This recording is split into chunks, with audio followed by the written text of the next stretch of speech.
Wind goes across those speakers. Good morning, y'all. Fabulites. Good afternoon, good evening. Hi, the flowers. Pretty backdrop. It is a pretty backdrop. If you want to sit down, you want to sit down? We out walking and talking. I got 3 things on my mind this morning. Number one, I guess, I don't know if it's number one, but we'll go with number one. Underground, the TV show. One of my favorite TV shows, I think, of all time. Oh, that's a cute little building.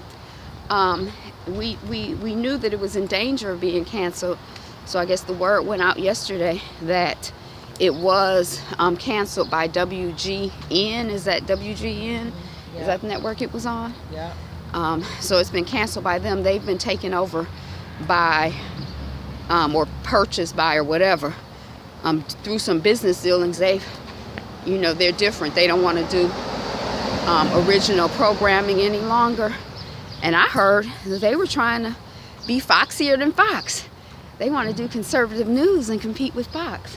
So clearly, a show like Underground is not, part of their agenda on any level, part of their vision, part of their programming vision on any level. So, I had heard that there was a chance of it being canceled all along. So I'm like, oh, maybe OWN or BET, probably OWN. But got word last night that neither OWN nor BET wants to pick it up.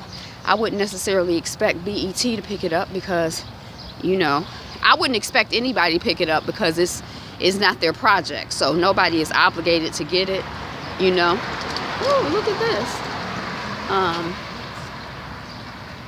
Nobody is obligated to get it, but it just kind of has me thinking about, ownership. And, I guess if whatever projects Miss Oprah Winfrey does, she have her own channel, so she can yay 'em or nay 'em and kind of run the direction of them. Whereas, Legend and his production company, they out here trying to find somebody to pick them up. Maybe Stars, I was thinking, maybe Netflix or Hulu. I had been trying to figure out already because I heard that their budget was only $5 million an episode. So I had been doing some research trying to put that in context because $5 million sounds like a lot to me. And when I did research, I saw that Game of Thrones was like, I think it 10 or 15 million an episode, and the Get Out, I think they just got canceled. That they were like at 10 or 15 an episode. So, it gave a frame of reference. But part of what I heard is that some of the networks can't afford a show like Underground, and probably doesn't fit into their vision. But just kind of like the power of black ownership and the layers of it. It's like, as a business person, I know I have people who come to me, oh, well, I only deal with black owned businesses, or I like to deal with a black owned business. And I remember when I used to work in a boutique. And on the surface, we were black owned. People came in because it was black owned. The people who worked there were black owned.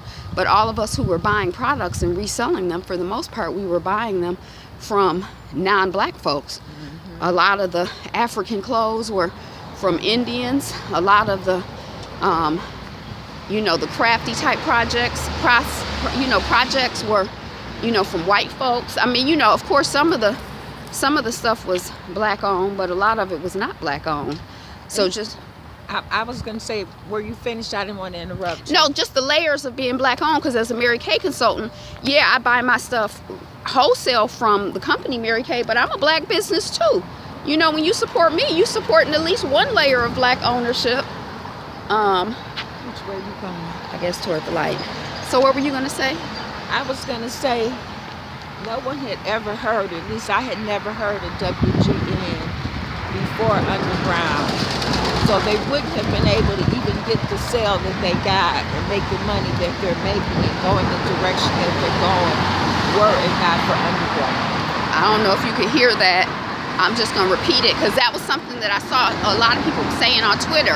Ain't nobody even heard of WGN's ass before Underground. And now that they heard of, they got some publicity, they selling, themselves out, or they on to something better, they using black folks and, our story to improve their lives or whatever. Now, I don't know. But that's normal, that's usual, that's the pattern. Yeah, and I don't know if that's true or not, because like when Oprah Winfrey bought the network that she bought that became OWN, it was out here doing something else before she bought it. They had like shows like people giving birth on TV, and I can't remember, but it was like a channel before she bought it. She didn't buy it from scratch. So you don't know if the people if that's why they bought it, because if you're told, like Outsiders is another show that they have on that network, and if you're they got rid of Outsiders, and that show I understand was doing well. So the audience that they're seeking, if what I'm hearing about what they're trying to do, what direction they're trying to go, their audience is not the same. It's not like they bought the network because of the audience, and then this audience, now since I'm so used to watching WGN, I'm gonna watch a Fox News network. Right. No, that's not gonna happen.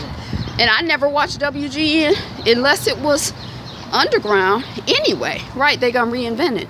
And then but just the layers of black ownership, because we were talking about Tyler Perry too. Like, now he has shows on OWN, but he has his own production studio. And before he had his own production studio, he was doing these plays out here on the Chitlin circuit. And I remember being at after shows for plays, and people were watching videos of Tyler Perry plays that he probably sold at his play. So even before he had a studio to put movies out, he was probably putting out movies bootleg independent anyway, so that he's probably been controlling, that market and having an outlet for his market, for his work, an outlet, for his work, and not dependent on other people or asking other people to understand or buy into his vision. It was just him doing his vision, Hey. And so, the production company did La La Land, they did Underground. I had heard that they were working on a piece on Black Wall Street. And so, that's a layer of ownership that they can, say yes to a project, they can green light a project, but then it's kind of like getting that next piece in place, so that you ain't out here homeless, begging for a home, or that's what it feels like to me. I'm not in that business, so it might be common, because I remember what's that show I used to watch, The Game? Remember, it was on one station, was it WGN? I don't know. Oh, it wasn't WGN, but anyway, it used to be like 2, 4, 7, then there was 20 and 50 and 62, and it was one of those little channels like 20, 50, 62. But they were on that, and then it went away, but people worked on it, and it came back to BET for several seasons. So I don't know if that happens, the white shows that they get out here and get homeless and have to try to find a show. I don't know enough about the industry to know. But that was one of the things that was on my mind today. I'm trying to see how long I talked about this. Okay, 8 minutes and 20 seconds. Okay, so then the second thing, you had anything else to say about it? Then the second thing was, it's windy out here. It's probably whipping across that mic, isn't it? It is really, yeah. So then the second thing that was on my mind is that I had seen this story. I've been seeing it for a couple of days, so it's probably been going through different media outlets. The sun is behind you, so it makes you look darker in the face. You gotta get the sun in front of you to really get a good. But I want to walk down that street if we can, see if we can get something. But in Paris, I think it's in Paris or somewhere in France, there's some government official, I think it's a white woman, who has closed down or is thinking about closing down or wants to close down a conference where some black women wanted to have some sessions that were only for black women, wanted to have some breakouts. So, just kind of processing that. And I was mentioning it, it kind of came up yesterday for me. I thought everybody knew about the story because somebody was talking about the Wonder Woman and the women-only screenings of Wonder Woman. And how, men were protesting, some men were protesting, and that a lot of those screenings were sold out. So it's kind of like, you protested, we make money. But, you know, in the case of the black woman or their conference, you know, it's kind of like, haha, the people in power protest and, you know, the stuff gets shut down.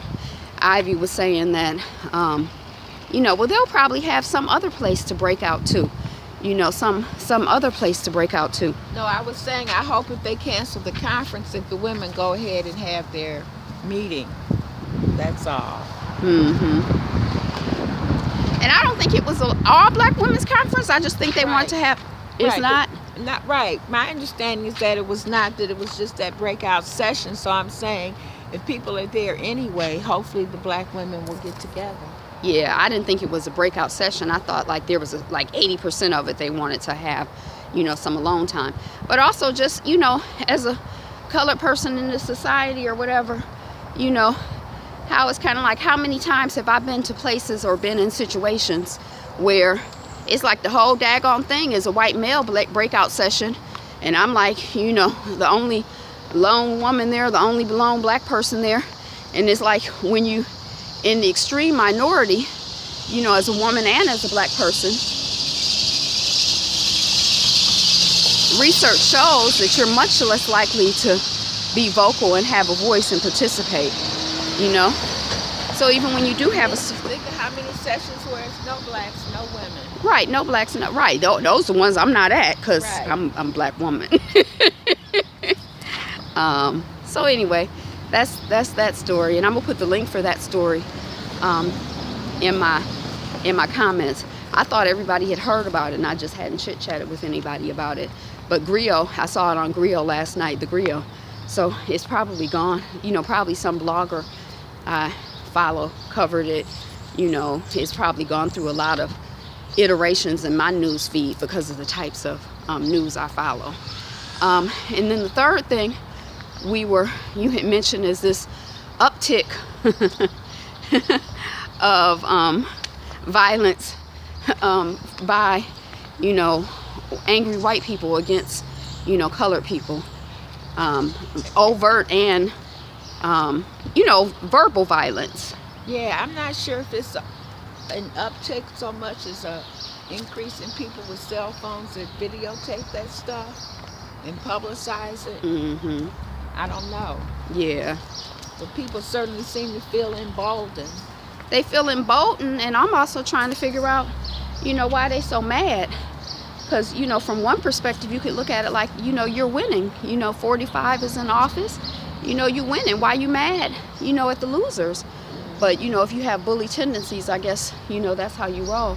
And then the other thing it kind of got me thinking about was Philadelphia Move.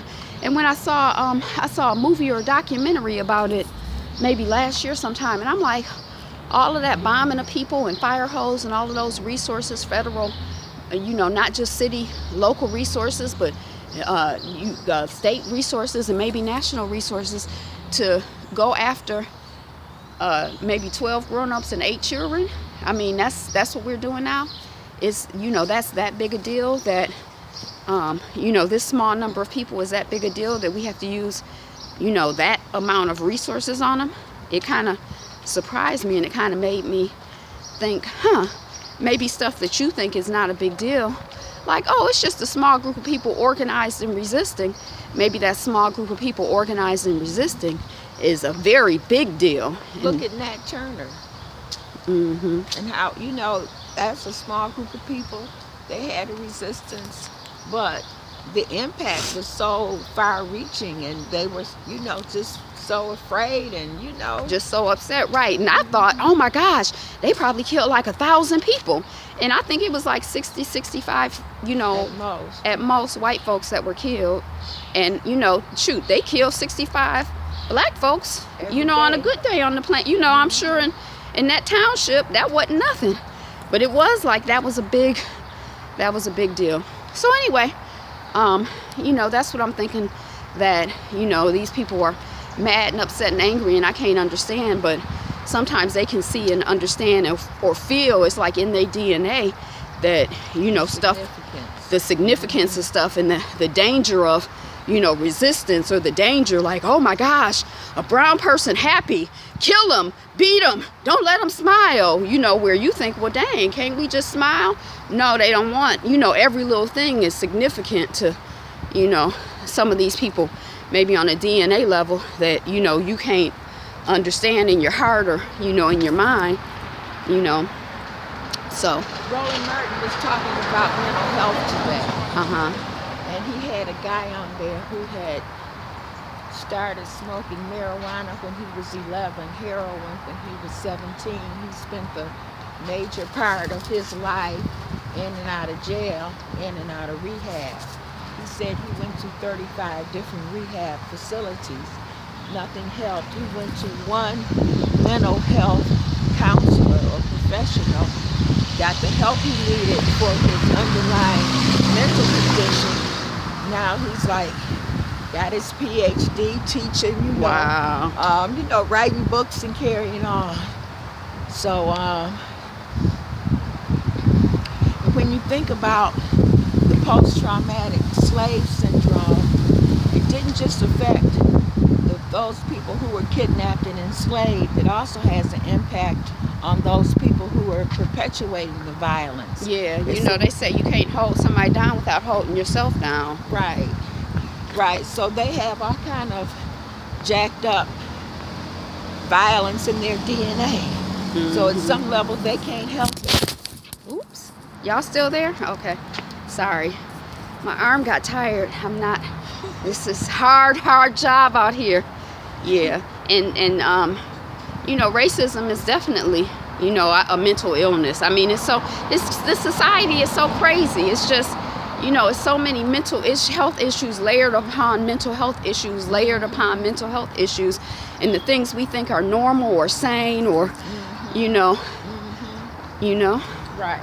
or the things that we just, oh, well, he was a slave. It's like, no, that person was a person. They're not a slave, or, yeah. I mean, it was something I just thought about with Underground. Oh, when, little Harriet Tubman is like, slavery in itself is a violence, So you upset because somebody responds to a violent situation violently or is considering or thinking about responding to it violently. That's like, oh my gosh, you would be violent against, someone who enslaved you? It's like, yeah, motherfucker. I mean, that's the same thing to do, isn't it? I mean, somebody stealing your baby, they beating you, they stealing your labor, they raping you, and you supposed to, Smile and grin. Smile and grin and bear it? I mean.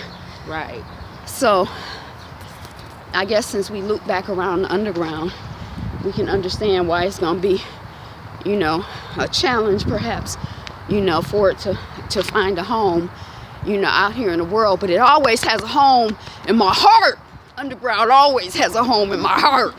And, I don't care. You can cancel Underground, but you can't cancel the resistors. You can't cancel the Underground. Right, and you didn't cancel it before we had that epic hour-long monologue by Aisha Hines. Yes, that Harriet Tubman. Right, so we got 2 seasons. Love to have more quality stuff, but good morning. But you never know. I remember that little sitcom with the guy who was the garbage man. I can't remember what it was called.